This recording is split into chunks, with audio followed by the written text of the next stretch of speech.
Hello and welcome everybody to our I3 lecture series hosted by the Masters in Digital Photography program at the School of Visual Arts. It is always a special pleasure to welcome back our alumni. Tonight we are thrilled to have Nichole Washington as our guest speaker. A 2016 grad of our Masters in Digital Photography program, Nichole is a visual artist currently in New York City. She uses photography, paint, and design to create bold and expressive images that are an exploration of identity and spirituality. Her work is deeply rooted in community and Black womanhood, but is also propelled forward by fantasy and the imagination. It is my guess that anybody who has ever met Nichole recognizes that the work emanates directly and so powerfully from her spirit. Her vibrant images are an affirmation and a celebration of life, a gift to her audience. Nichole is the recipient of a 2017 Enfoco Artists Fellowship. Her work was recently featured in the inaugural issue of MPhon, Women Photographers of the African Diaspora. Clients include Insecure HBO, Black Girls Code, and Refinery 29. As an educator, she has taught workshops at Casita Maria, Vibe Theater, and Lower East Side Girls Club. Please help me welcome Nichole Washington to our lecture series. Thank you so much, Jaime. I am so honored to be here. It really does seem like just yesterday that I was sitting in the SVA lecture hall watching I3 lectures.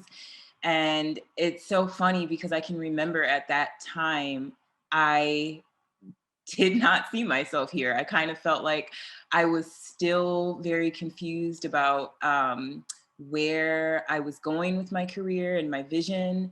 And so to be here now speaking at I3 Lecture is just really an honor. So I am going to quickly share my screen with you all so I can start my lecture. All right, so I think the best place to start is my For My Girl series, which was also my thesis project while attending School of Visual Art MPS program. And so this series was an exploration of how 1990s female hip hop artists inspired me to be bold and confident. And for me, it was really kind of an entryway into feminism. And when creating this series and when working on my thesis project, before I really nailed down the aesthetic of my series, I was having kind of like a difficult time. So I've always considered myself a portrait photographer, but I really didn't know what specific area of photography that I wanted to go into. I had assisted fashion photographers, fine art photographers. I had assisted even a food photographer before. And I really enjoyed all of those different areas, but I felt like I didn't see my specific, I just didn't see myself clearly in any of those areas. And so it really wasn't until I started working on my thesis project was really when I found my voice. And what happened was when I was creating images, before I started painting on my images, I was definitely thinking about design. And so I was working with geometric shapes, but it was very digital and crisp and clean. And when I found my thesis advisor and I started working on my thesis with him, he suggested that I started painting on my photos. And he was like, you should get a little messy. He was like, I can see the skill there, but I don't really see where your voice is. And so it was when I started painting on my photos, I added that extra layer of paint. It's just kind of like all gelled together. And I felt like I had so much more room to explore when I could manipulate the photos in that way. And so that's kind of how I started to develop my style. I could also work with color more, and I could just add my own ideas into the photo. So as I was working on my thesis project, I just wanted to show you some of the other artists that really inspired me during that time. And so this first image on the left of Salt and Pepper is an image from Jeanette Beckman, who is now like a really great friend and has been a huge supporter of my art. But before I even knew her or even knew about her, I didn't realize I had been looking at her photos. Jeanette photographed so many of the iconic hip hop artists in the 90s. And what I love about her imagery is that there's so much power and style in these photos. And it's not just because these women are dressed up, you know, like she really is capturing that vibe. And as I was working on my thesis project, I was looking at a lot of these photos and trying to like emulate that attitude and really trying to get my subjects to kind of have the same moves and really trying to capture that. And so the next image that we have in the middle is from Jamal Shahbaz. And I absolutely love Jamal Shahbaz's work. I can remember when I first moved to New York, like 11 years ago, I used to go to the New York Public Library and I used to just flip through photos and flip through photo books. And I remember finding his photo book, A Time Before Crack. And it was such a beautiful photo book. Like the way that he captures the subjects, like this photo tells an entire story without words.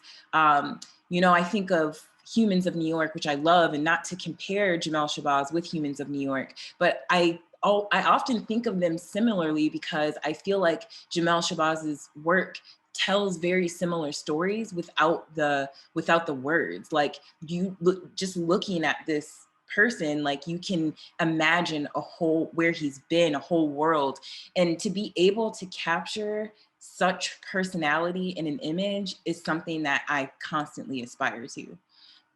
And so this next image on the right is Chin Man, and this is a photographer that I found while working on my thesis project. And I just really loved the way that she told stories with her images, but also the post-production. Like her images are so clean and so sharp. And I just really admire them. And I was like, okay, I want to build up to have some of that style in my work as well. And so now when you go back and you look at these images, I feel like you can kind of see how these photographers really inspired my work, because they were the artists that I was really looking at while creating this series. And so just to give a little more info on this series, I titled each image with a lyric from a 1990s hip hop song by a woman. And this image on the left is called Baby Girl, Respect is Just the Minimum, which is a Lauryn Hill lyric. And this was one of the only images in this series that I did some kind of collaging. You can see the women in the background, historical women, historical Black women. And what I wanted to show was these generations of Black women that have really paved the way for each other. And so I kind of like imagine the paint strokes in these like communication lines. I imagine these women telling this subject that I photographed in the forefront, baby girl, respect is just the minimum, kind of saying the work is not done, don't settle, keep going. And then we have the piece in the middle. This piece is called Me, I'm Superfly, which is a Missy Elliott lyric. And then the image on the far right is I bring wrath to those who disrespect me. And that is a lyric from a Queen Latifah song. So after I graduated, I was thinking about what I wanted to do. And I still didn't feel like I knew exactly what kind of photography that I wanted to go into, but I knew what I wanted to be doing. I knew I wanted to be uplifting women. I knew I somehow wanted to be working with fashion. I knew I wanted to continue to make images, but I wanted to push the boundaries of what I did with my images. I wanted to I wanted to do all kinds of things. Like I love making derivatives of my work. And so you can see in this first image on top, on the top left, I was lucky enough to be in Photoville as one of their EmergiCube artists. And I just loved seeing my work on that cube. And that was one of the first places that I exhibited my work. And then on the right, I have my work. I printed it on a sweatshirt. I made postcards and zines. And there was this feminist bookshop in Bushwick that used to be around. I sold it there for a while. And then on the lower left-hand corner, you can see a small image of the zine. And in the zine, I hand wrote everything and scanned it in and and it was really cool with the zine because then you could see the lyrics next to the images. And so I felt like it was just a little more powerful. You kind of grasp what the project was about a little bit more. So after school, I was lucky enough that the For My Girls series seemed to gain a lot of attention. And one of my first jobs was photographing DeWanda Weiss for Refinery 29. And DeWanda Weiss is an actress. And at that time, she was starring in Spike Lee's Netflix adaptation of She's Gotta Have It. So I met an editor at Refinery 29 at a portfolio review that I went to while I was still in school. And it's interesting because sometimes you meet people and you think if they don't hit you back right away that you're never going to hear from them again or they're not interested. But if people like what you do, they kind of keep you in mind. And when they find a way to work with you, then they'll contact you again. And that's what happened with Refinery 29. And they were like, oh, we have this, we're doing a story on DeWanda Weiss and we think it would be so great. And they really wanted me to do something really similar to what I had done with For My Girls. And I remember at that time, I was a little bit confused, well, not confused, but I was a little bit conflicted of like, okay, do I want to be using my imagery in an editorial sense? Because I felt like with For My Girls, so much time and love and care had been put into that work. And I really saw it as art to be, I don't know, I just didn't make the connection. But then, when they told me about the story, I realized, as long as the vision for the story is in line with my vision, then it's okay. I don't need to put these hard boundaries around how I make my art or where it goes. And so I was really excited that I did do it because I really loved the way that these images came out. And it was such a fun experience to be able to go and photograph DeWanda and to be able to see my art, the same aesthetic, but being presented in a different context. And then also with these images, I worked completely digitally. So I photographed Wanda, but then the paint strokes are all digital. And so it's really kind of cool that I can work, I can use that to work editorially. I can use, because, working digitally is a little bit quicker. So yeah, so I was glad I did that. Okay, so after I was working for a while, people were continuing to ask me to do things inspired by For My Girls, which I was really honored to do, but I felt like I wanted to continue to explore my voice as an artist. I didn't want to get stuck in this one aesthetic just because the outside world wanted me to do that. I still had things that I wanted to explore and to say. And so I am always continuing to look at other work that inspires me. And I am really drawn to political posters. There's something about the geometrics and using wording and also using your art to voice your opinion on a cause. And so on the left, you have a political poster from the Black Panther Party, and on the right, you have a political poster created by Shepard Fairey, AKA Obey Giant. And I love Obey Giant. He's one of my favorite artists. And so I found myself like really trying to draw inspiration from looking at political posters. And then the election of 2017 happened, which was, it was what it was. And so, but you know, other things were going on at that time too. You know, Donald Trump got elected, and there was this women's march that happened really all around the world. I remember seeing women's marches, like just so many people all around the world. And so I attended the one in New York. But this was also the time that, you know, people were paying a lot more attention to Elizabeth Warren and Maxine Waters. And also like the Me Too movement was really gaining traction. And so I felt like women were really like, you know, like we need to get a little bit louder in this moment.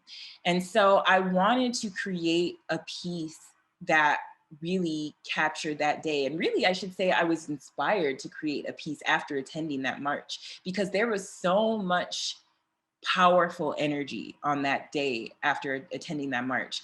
And so this piece is photo and gouache on wood. And so as you can see, there's 3 fists, and these are photographs that I took, 3 different women, and they're kind of punching the top off of this box. And I like to think that it kind of like explodes into this crown. And so there's this theme of like, you know, unity. And then you have all of these shapes, and you know, it says pay up. And so I was just, you know, I was still kind of exploring my aesthetic, but this one really specifically was inspired by that time.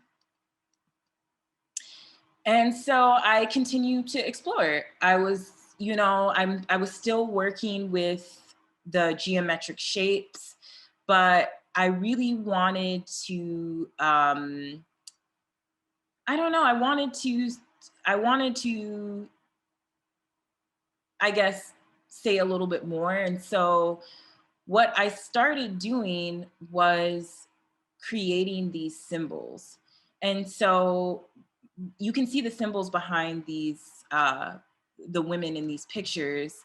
And, you know, when I was creating these images, I was looking at a lot of Egyptian art. And when you see some of the ancient Egyptian art, there's a lot of these kind of like important figures or godlike figures, and then you see all these hieroglyphs around them. And so I wanted to kind of like uplift these women in that same way.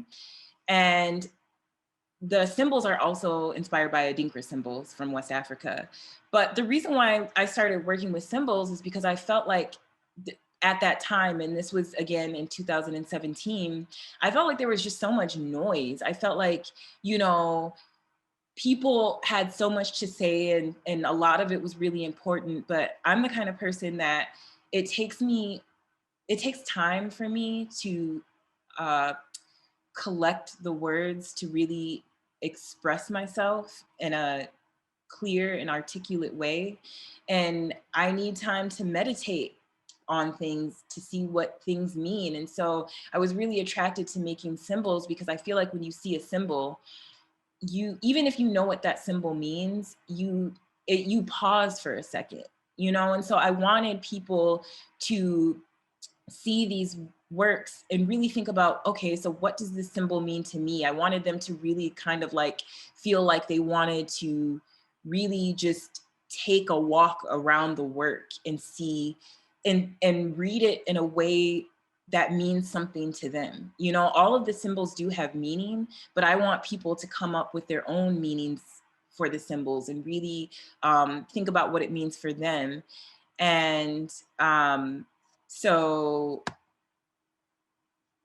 here are some of the meanings for the symbols, because while I'm also, you know, creating a space that invites people in, all of the symbols do have very healing and meditative meanings, because I do feel like I'm creating an atmosphere, like a very protective atmosphere around these subjects, where they can be confident and they can be uplifted.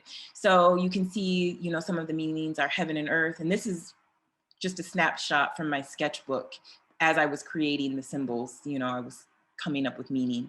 And yeah, so you can see, you know, learning from the past, balance. And, you know, I started the drawing of the symbol came first, and then I would kind of reflect on like, oh, what do I feel that means? And so when I paint my symbols around the subjects or in my art, it's really a meditation. It's not meant to be a sentence that people are supposed to read. It's a meditation for me, and I hope that it can be meditative for other people. So I'm continuing to make work, and I'm continuing to, you know, try to find my voice. And so I'm also looking at a lot of street inspired artists at this time, and street art. And what I really love about street artists is that there's this like rebelliousness to it. There's this, you know, making your own rules and really defining your own lane. And so I'm constantly looking at and inspired by street artists. And on the left, you have this image from the legendary late street artist Ramel Z. And on the right, you have Basquiat, who is, you know, very influential in the work that I make. And at the same time, I'm finding other artists who explore identity, and especially Black women artists, because, you know, unfortunately, there are so many Black women artists that I did not know about and didn't learn about. And so it was when I started to really explore deeper in finding my own voice that I came upon these artists. And it's funny because I had seen Lorna Simpson's art. Like, you know, I've always gone to art museums and things like that, but sometimes you see something and it sticks with you, but you don't always explore that artist. And so I started to look at Lorna Simpson's work a lot more. And I just love the way that Lorna Simpson takes the hair off of her subjects and replaces it with these paint strokes. There's something so powerful about that. And I feel like it's so expressive. And I feel like the subjects then take on, they just have so much more agency. And I have always been really inspired by her work. And so then you can see, you know, you can see how I'm inspired by all of these artists, but also I'm starting to find my own voice even more. And I feel like at this point, you know, the work, you can still see the similarity between this and the For My Girls, but I feel like with this work, it's much more personal. You know, when I'm creating these bold paint strokes and the scratches I'm able to make on canvas, that's me kind of like working out some emotions as I'm creating the work. And this piece specifically is called The Choice Is Yours. And it honors the divine feminine, but it's also about women, the struggle for women to have agency over their bodies and minds and spirits. And so there's always this protective nature to my work too, this need to protect the body or my spirit. And I feel like a lot of that comes from my personal story and things that I see around me. But you can also see, you know, I'm still using my symbols and I'm getting a little bit more painterly. And we have these works here. You have the Keepers and the Conjurer. And you can also see too that I'm still using these geometric shapes, but I'm kind of like literally breaking out of them, because I think at this point, while I love the work that I was doing with For My Girls, I felt this need to like, I didn't want to like be stuck there. I didn't want, sometimes you can feel like when you have a body of work that is really popular, you feel like people want to contain you within that work. And I was kind of like needing to break out of that. And so And then also just needing to work out some stuff within myself. And so that's what I was doing. So the really cool thing that happened is that as I continued to really be bold in creating work that I felt was unique to me, people began to, I guess people were kind of saw my vision and wanted me to bring my aesthetic to things that they were doing. So these images are from 29 Rooms, which is put on by Refinery 29. And so they take these huge warehouses and they kind of turn them into these, it's kind of like an art playground. There's all of these installations and art rooms. And so that year I was their artist in residence. And so I painted this huge backdrop that people could, take pictures in front of. And also I did a symbol workshop, which I hadn't really thought of before then. Like I had my symbols, but I hadn't really thought of like leading a symbol workshop. And so when I did that, it was actually really, really amazing, because I would say there are people from ages to like 5 to 80s that came to 29 Rooms and came to the symbol workshop. And every single person was so excited to sit down and not only to make art, but to just have the time and the space to create something really personal and meaningful. And I was so surprised at when I went around and was asking people about the things that they were creating, the really profound meanings that people were bringing to their symbols. People weren't just like going through the motions, like people really had something that they wanted to say at that time. And so it's really cool because I continue to do the symbol workshops. So I did it at, this is a picture from Vibe Theater and Casita Maria. And every single time I'm so blown away how people have so much meaning behind what they create. And it's, of course, if somebody's a trained artist, you expect them to, but if somebody's not a trained artist, you don't always know. And so, but I really feel like we're all artists, and we all have the ability to express ourselves in a creative way. And sometimes people just need the time and the space to do it. And so I'm honored every single time I get to do a symbol workshop. Even during, this pandemic, I did a symbol workshop for a PR company. And I was kind of like, oh, I don't know if people are going to be into it, because I don't know if like, it's just the heads of their company feeling like, oh, this is just something we're going to do because it sounds cool. And also I did it via Zoom. But again, as we closed, people had such profound meanings that they were bringing to their symbols. And I think it's just also really powerful to create something for yourself that you can look at. It's like making your mark in this world. Like you can create something that is a symbol for you.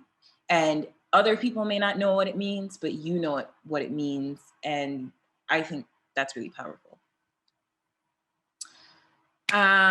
Okay, so this is a mural that I did for Black Girls Code, which was so awesome. It's one of my favorite jobs to date. They were redoing their headquarters in San Francisco. And I guess the founder had seen my work on social media. And so she had their interior designer reach out to me. And yeah, so they had some photographs that they had taken of the girls who attend Black Girls Code, taken by Curtis, Germany. And they wanted me to somehow create a mural using that photograph. And so they sent me the photograph, I printed it out huge, I pasted it to the wall, and then they had shown me some of my work that they wanted me to create something similar to, but they kind of gave me free range to do what I wanted. And I was so nervous because I had never done anything like this before, but luckily it turned out okay. And again, it's like, it's one of those things that I never really thought that I would be doing, but it's still a reflection of my art and my vision. And so I was totally down to do this. And they, you know, they wanted me to add some Adinkra symbols in there, which was perfect because my symbols are inspired by Adinkra symbols. And then they also wanted me to add some text symbols. So yeah. And then the next kind of thing that I also didn't expect to be doing was this, I did this movie poster, the art for this movie poster. The movie was called Rafiki, which was a beautiful film about these two young Kenyan women who fell in love, but it was, you know, the people in their community really did not accept their identities. And it just talks about their story. And so I was commissioned by Film Movement, and he had seen my work. He had bought some postcards from the little feminist bookshop in Bushwick, where I was selling my zines and also like my postcards and stuff. And so he had kept it. And so when this movie came about and they were hired to do the movie poster, he contacted me. And so they sent me a still from the movie, and I just created some art from that. Okay, so yeah, so at this point, I feel like people are kind of like, okay, they see the newer style that I'm working with, and I'm really honored that when I create new work that I can do that work editorially as well, because I really love to work, to have personal work that I do and to have work that I'm hired for, because they both kind of inspire each other. And sometimes when I'm asked to do a job and I'm working with an art director, it inspires me to do things that I really wouldn't think about doing otherwise.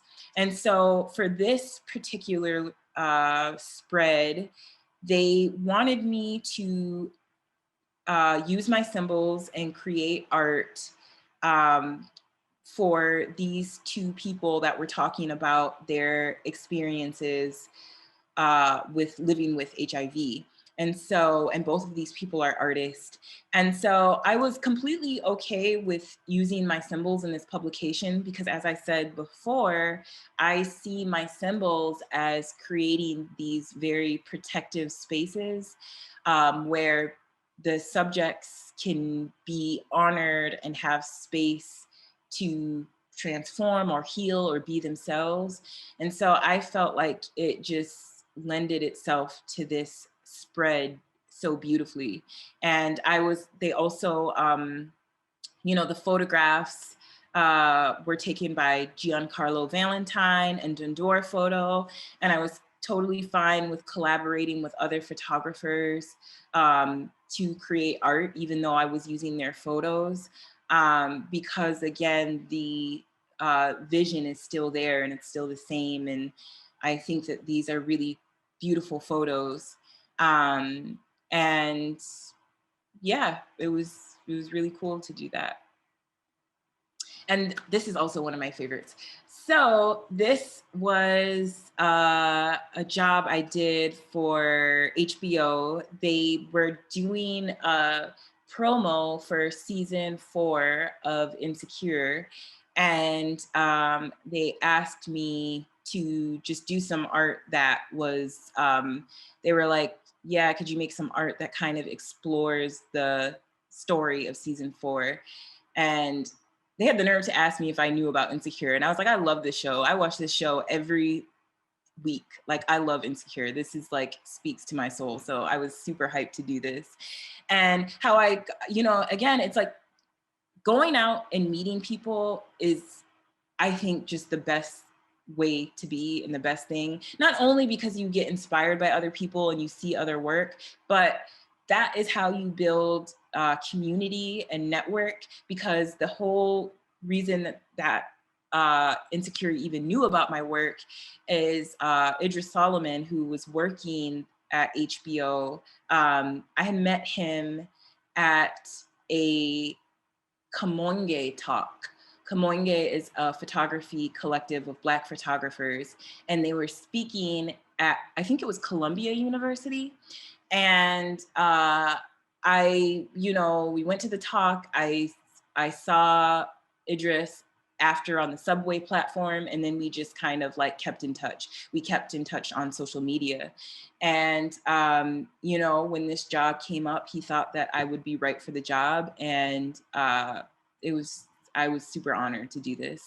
And so you can see on this work, I am using hand paint this time. It's not all digital. And I just kind of wanted to see how that worked when I did things either editorially or for works for hire. And I think it's really cool because so what I do is I scan my paint strokes in, and I just love to work that way. I love to like cut things and scan them. And maybe it's because I grew up just as the digital age was coming. So I like know what it's like before the digital age, but I'm very much immersed in the digital age because when, I grew up with like internet and being on it all the time, but I remember a time before that. And so I think my art is very much this, analog and digital combined. And so I just love the way that the paint strokes pop. I feel like you can get a little more emotion. And I just love to physically work that way, kind of scanning in my paint strokes to kind of break it up so that I'm not making work that, because people are hiring me for a specific aesthetic. I don't want to make work that is always looking the exact same. And so I'm always trying to find new ways to remain in a similar aesthetic, but push the boundaries of what I can do. And here I created this over the summer. JCC Harlem was doing a campaign to get members of the community to fill out the census. And so they asked me to design a banner for them.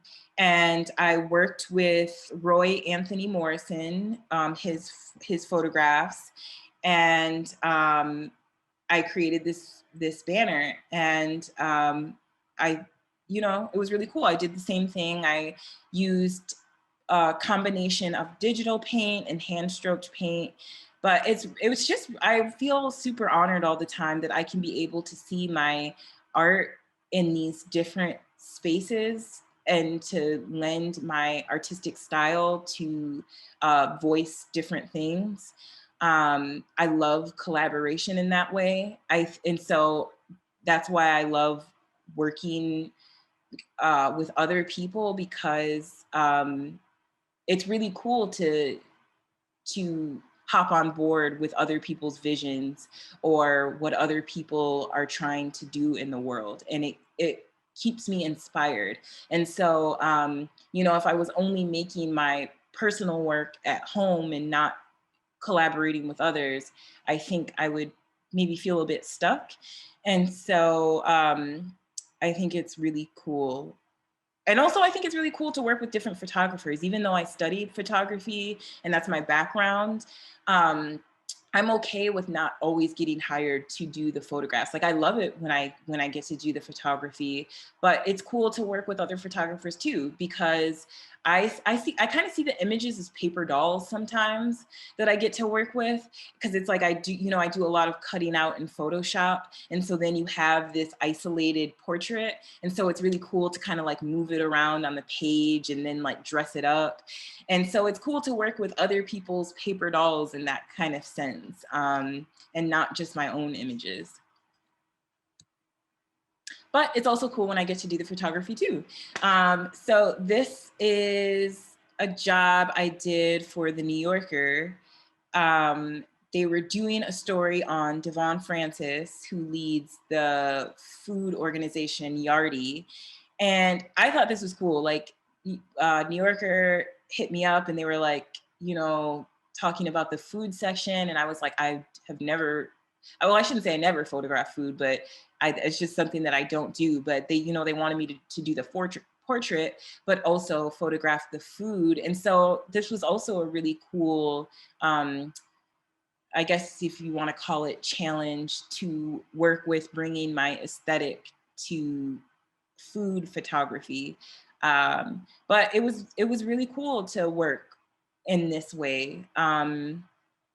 Yeah, so I just went there, I photographed Vaughn, I photographed the food, and then I did all of the, you know, other stuff post-production.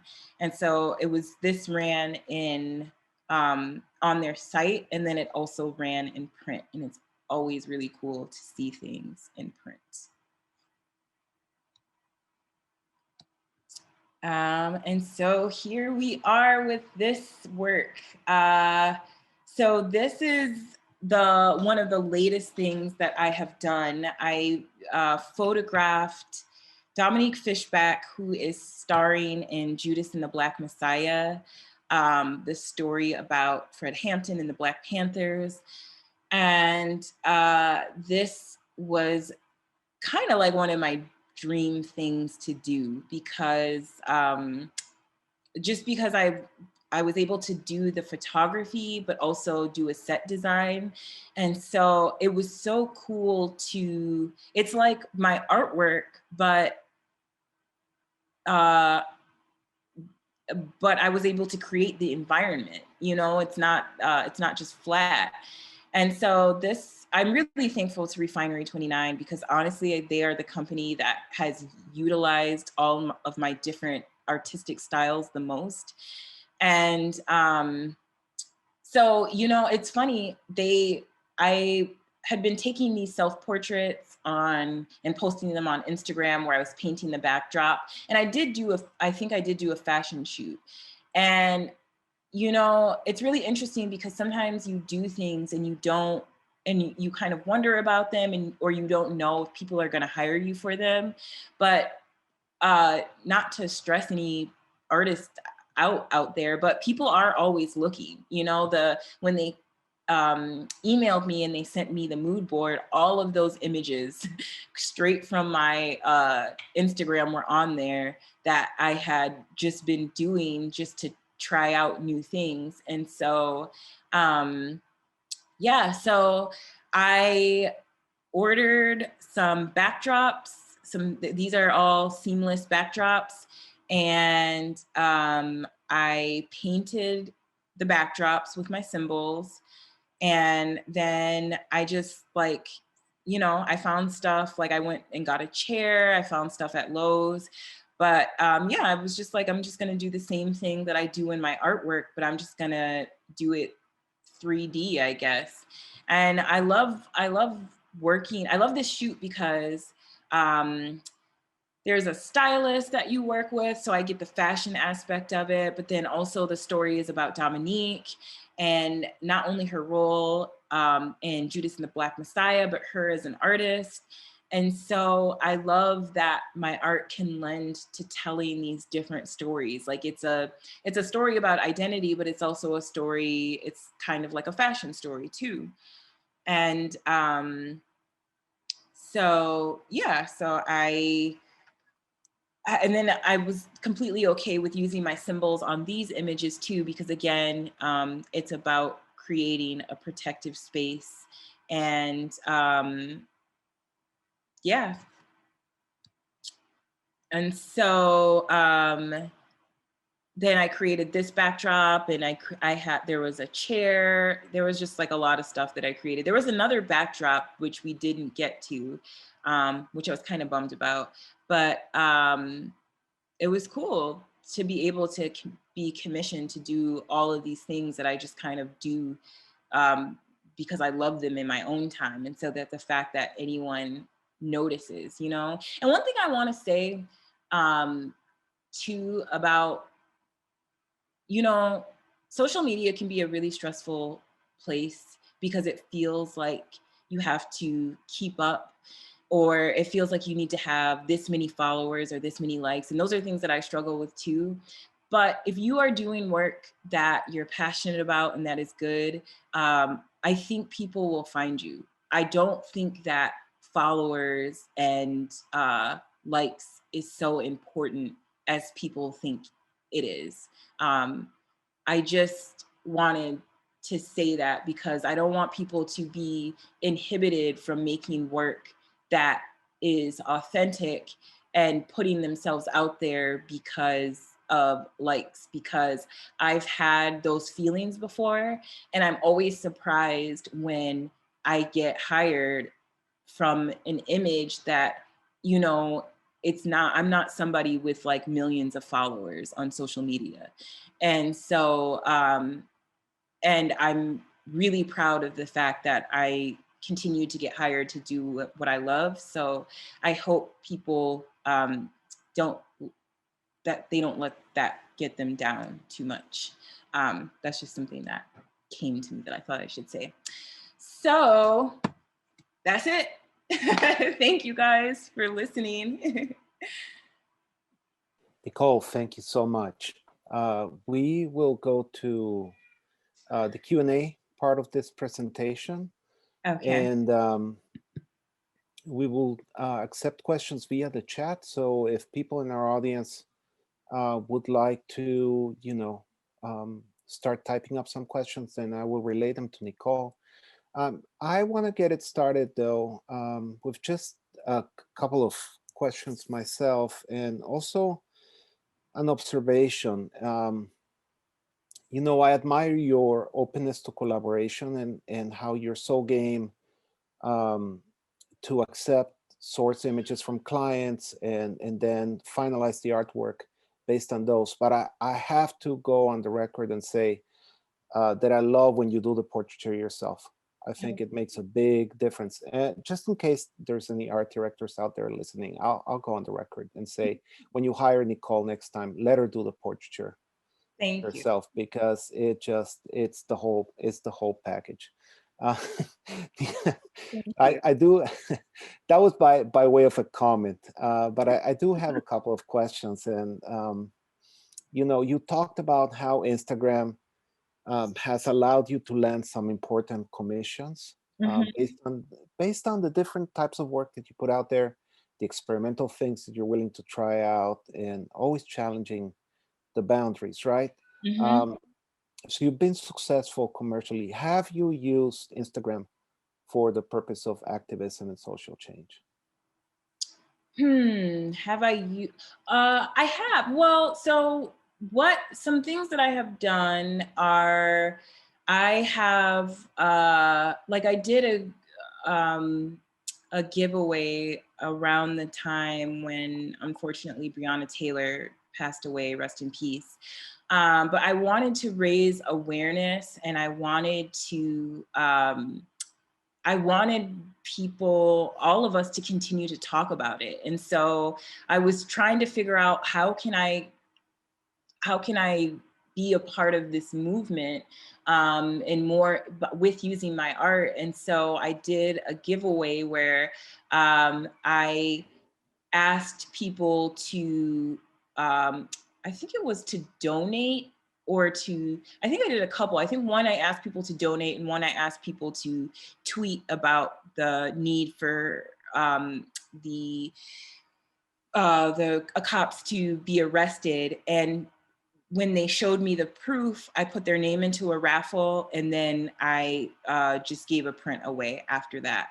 And I've done a couple of those giveaways. Yeah. That's really interesting. That's very interesting to hear.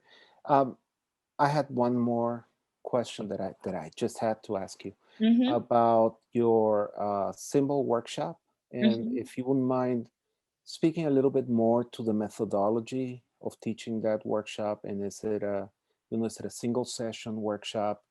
Is it a multiple session workshop? Do people get to share with the group at large, their completed symbols and their meaning? Can you talk a little bit more about that? Yes. So for the symbol workshops, it's just a one a one-time thing. It's pretty quick. It's usually not more than an hour or so. And I mean, depending on the size of the group, usually I've worked with smaller groups. Um, so I always tell people, like, I'm not a historian, you know, I do go over a quick overview of the history of symbols. And so I talk about how we got from ancient symbols being written on cave walls or rocks to the really complicated logos that we use today. And I really want to share those with people to get them thinking about the ways in which we communicate, and also to show them that, you know, creating a symbol can be something very simple, or it can be something very complex where you're trying to communicate an idea, and so you're using different colors and shapes to communicate an idea. And so I have a little lecture, and then at some point in the lecture, I ask people, you know, please just start working, because really what I want people to do is to create intuitively, to not get too caught up in what this means, because, you know, for some people, it's going to take a while before they get something concrete. You have to like start, you know, some people might have an idea right away. And so I always tell people, you know, I try to give ideas. So I try to say, you know, okay, so maybe you can think about, like, if you want to create something like a set of like phonetic symbols that kind of like A, E, I, or do you want to create like an idea, you know what I mean? Like, do you want to spell your name, or do you have a memory that you want to capture and you want to create a symbol for that memory? And so I want to get people's ideas generating about all these different ways that they can create the symbols. And then I want to get people like putting either pen or paintbrush to their paper or canvas. And really my whole point with doing the symbol workshop is to create something meaningful. It's not to be able to say like, oh, I did something really, uh, like I did something very perfect, or I got, you know, this shape just right. I just want people to feel like they created something that was meaningful to them. And so at the very end, you know, if people want to, that we do share the symbols that they have come up with. And it's also like creates like even like a bond thing too at the end, because then we're all sharing. Sometimes things are very personal, you know, we're sharing like what this meant for us. And not only that, we're sharing the process of how we came up with it. And so I just want to create, the reason why I am so willing to do them is because I feel like it creates this very healing space and creative space. And I feel like we can always use more of those spaces. Mm-hmm, mm-hmm. Thank you, thank you. Here's a question from our department chair, Tom Ash. Amazing, Nichole. How long did it take to prepare the backgrounds and sets before Dominic Fishback came onto the location? Okay, so that so I created the props beforehand, but it was the backdrops where I ordered them to be delivered to my home so that I could spray paint them, and then they didn't come when they were supposed to come. And so a day before the shoot, also when they contacted me for this shoot, I was not given a lot of time. And so then the day before the shoot, I had to go, drive to B&H, go get the backdrops, bring them home, and I painted them all from 4 to like midnight, however long it took that night. And I was happy because I had all of the other props and stuff painted, but it was definitely one of those jobs where I was like grinding all night before the shoot to make those things, because the thing is sometimes things just don't come on time. That's right. Well, youth is on your side, Nichole. So if you need to pull a couple of all-nighters, I'm sure you're more than able to handle that. Here's here's a question from Maria Galante, who says, your concepts are very inspiring and your work is beautiful. I was curious if you were influenced by surrealism. You know, thank you for those comments. I I did spend a lot of time looking at surrealism. I do like this idea of creating this alternate world or this alternate space. You know, for me, I create art because it's healing for me. And I don't know if it's good or bad, but it's a little bit of an escapist thing for me, to be able to just go into my creative world. And so I like to create other spaces. And a part of that inspiration also is just like, as you know, a lot of my inspiration comes from as um, a Black woman. You know, when I was growing up, I didn't see Black kids in a lot of like sci-fi things. You know what I mean? Like even the cartoons, you didn't see a lot of like uh, Black families when you think about like sci-fi cartoons, or futurist cartoons. But anyways, back to surrealism, I did spend a lot of time looking at surrealist art. It didn't inspire me in the same way as the art that I showed, where it was like I saw something and I was like, okay, I need to do that. I need to try that.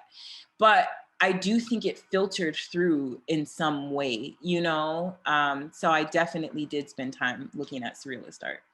Mhm. Here's another question from Tomash. Love that you produce these different forms of your work, like the zine and postcards, especially how they make your work accessible and seen by a great audience. What were the challenges in creating those pieces? Um, oh, like the zines and postcards and things like that. Hmm. Um, I don't know if there was a challenge, but I do like the idea of that, you know, he brought up making the art accessible, because that's something that's really important to me. I feel like, you know, so I kind of like am writing this line between, I guess, fine art sometimes and commercial art. And in the fine art world, it can be difficult because it feels like everything is supposed to be so exclusive. Everything you're supposed to be editioned and only shown at this time, and you can only sell prints when you do this. And I think all of that is ridiculous, because I feel like I am trying to reach whoever is speaking the same language, you know? Mm. So I want my art to be accessible. I want my art to be able to take these different forms, however it makes sense. And so the different challenges, I don't think it's very challenging, because I mean, the other thing is, to me, going back to saying that I'm someone that lives in the analog and digital world. I'm very comfortable with painting, but I'm also very comfortable with making all of that digital. I'm very comfortable with being like, okay, I'm just gonna like scan this or photograph this and change this, you know. Some of my art is like, you know, it's like it gets inspired by other art, and then I might scan it in, make it digital, and make it something else. I have no problem doing those things.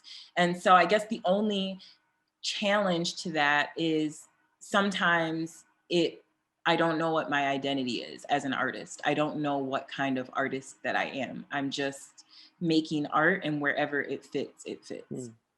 Mm.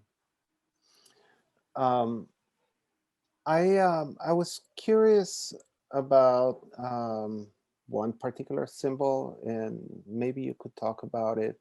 It's not, I don't think it's a symbol you created. It's a more universal symbol. It's the snake. I see that coming back in some of your pieces. Mm-hmm. What does the snake mean to you? Transformation. I always think about, so a couple of years ago, I moved out to Ausinine, which is, it, uh, it's in the woods. And so there's tons of snakes out here. And so I always see them shedding their skin. And I always think about this idea of transformation, especially right now, because I feel like a lot of us are being even forced in some ways to go through a Hmm. transformation. Oh yeah. And so when I have the snake in there, it usually means that I'm trying to express some kind of transformation. And then also I was saying that my symbols, I usually paint them to create these atmospheres that are kind of, I don't know how to explain it, if it's like futuristic or cosmic, but I want to create this space where transformation is safe, you know, because transformation can be really hard. You know, it's not like, I feel like we're in this age of self-care and wellness. And, you know, even with my own art, it's like all like very aesthetically pleasing, but in real life, it's like you need a safe space. Like you need an anchor or something, because it's not always pretty and it's not always easy. And so I just want to create these spaces where transformation can happen and transformation is okay. And I also just like snakes because they're kind of seductive too. I like that, you know, and I use, I like the pairing of uh, the seductive aesthetic with the feminine aesthetic. Here is a question from Geraldson Withrow. I see that you use some Egyptian hieroglyphs. Is there something specific that inspires you about Egyptian art? Yeah, you know, my symbols are inspired by Egyptian hieroglyphs and Adinkra symbols, as I was saying. And I spent a lot of time looking at hieroglyphs and Adinkra symbols. And I, I think that it was just me wanting to come up with my own language as well, you know, and thinking like, oh, who says that I can't also come up with my own language and use that language to honor these subjects. Yeah. For those of us who are not as well versed as yourself in Afrofuturism and Afropunk, could you just distill some of the essential lessons that that's had for your practice? You know, what you draw from Afrofuturism. Yeah.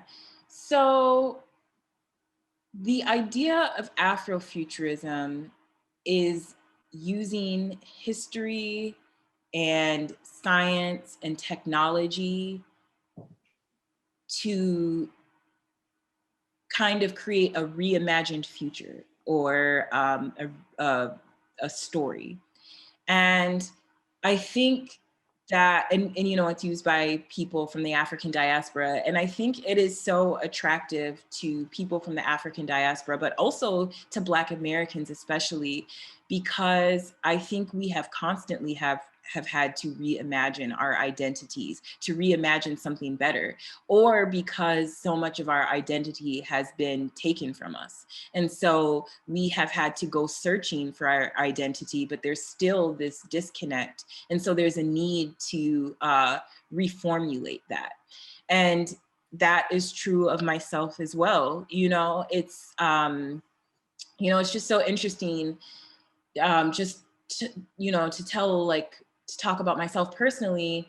All my life, people have asked me if I'm from West Africa. Are you Nigerian? You know, and I, you know, I can't.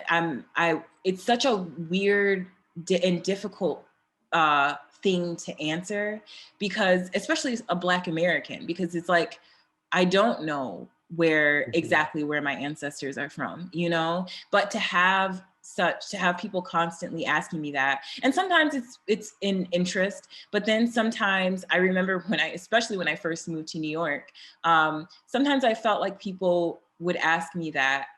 And then when I would say, no, I'm from Minnesota, people are no longer interested. You know, they want some like exotic story. And so, you know, kind of all my life, really, I've kind of had this feeling of, I don't fit in anywhere. I don't belong anywhere. And so I was constantly imagining something for myself. It's just so natural to me to, you know, even to, you know, I take the hair off of my subjects often, not because I don't love my hair. I love hair, actually. As some of you can tell, I change my hair all the time. But there's this, you know, I feel like, especially like with Black women in hair, there's so much placed upon that.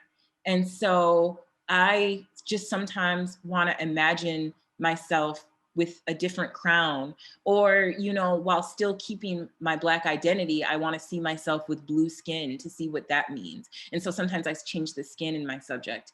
And so that is all inspired from Afrofuturism, but also the need to kind of define myself on my own terms.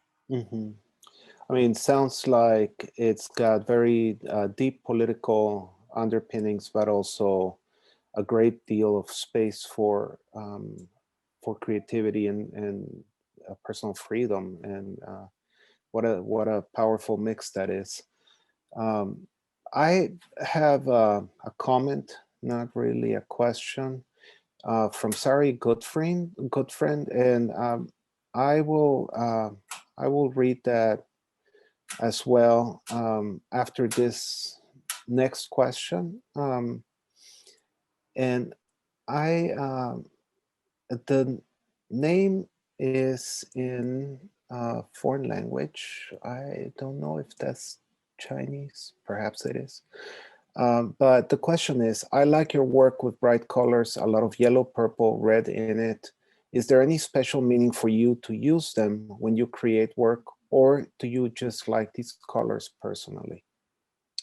So with my early work, especially, you know, the first series, the For My Girls series, I was using those colors really to bring home the 90s hip hop aesthetic.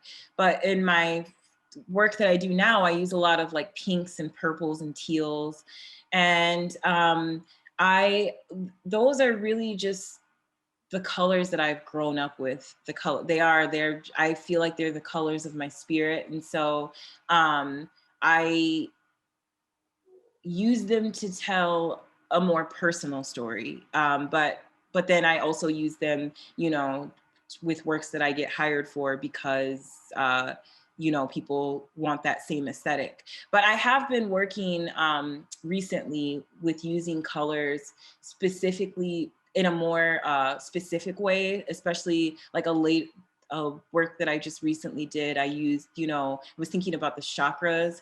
And so I was using like red in reference to the root chakra and purple in reference to the crown or third eye chakra. And so, you know, I don't think I'll ever stray too far away from those colors. And so it is something really personal, but sometimes I do think about how they relate to something specific. Here is a question from Sao Tanaka. And it says, thank you so much for your presentation. Your work is really established and all explanations for career building and creative process are really clear. Technical question. I'd like to hear about your creation method when you collaborate with another photographer. Do you discuss with them how the final work will be directed? And do you suggest, do you make any suggestions before they shoot? Or do you start to build your visual goal by yourself after you see the image the photographer made? So the only time I usually use other photographs is when if I'm being hired and they've already got a photograph that they'd like to use. And so then, and usually I'm given like a group of photographs that I can use, you know, so I can figure out, okay, which one can I work with, would be the best to work with.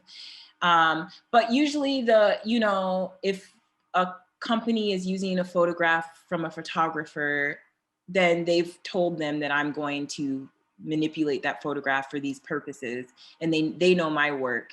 And it's not a collaboration in the sense of we're going back and forth, but I do see it as a collaboration because I'm working with that photograph, you know? And so, and I usually try, and I'm given, like I said, I'm giving a group of photographs, and I try to use one that really is best in telling the story that I'm trying to create. All right. That is the time that we have. I have two comments that I'll read back to you as well.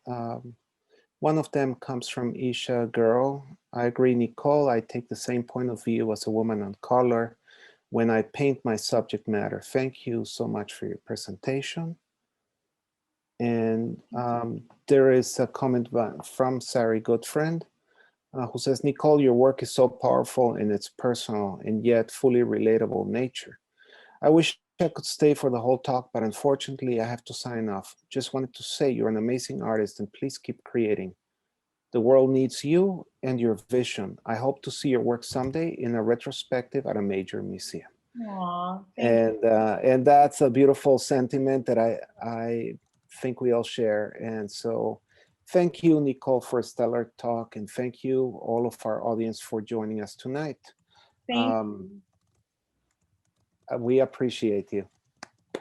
Thank you. And have a beautiful evening.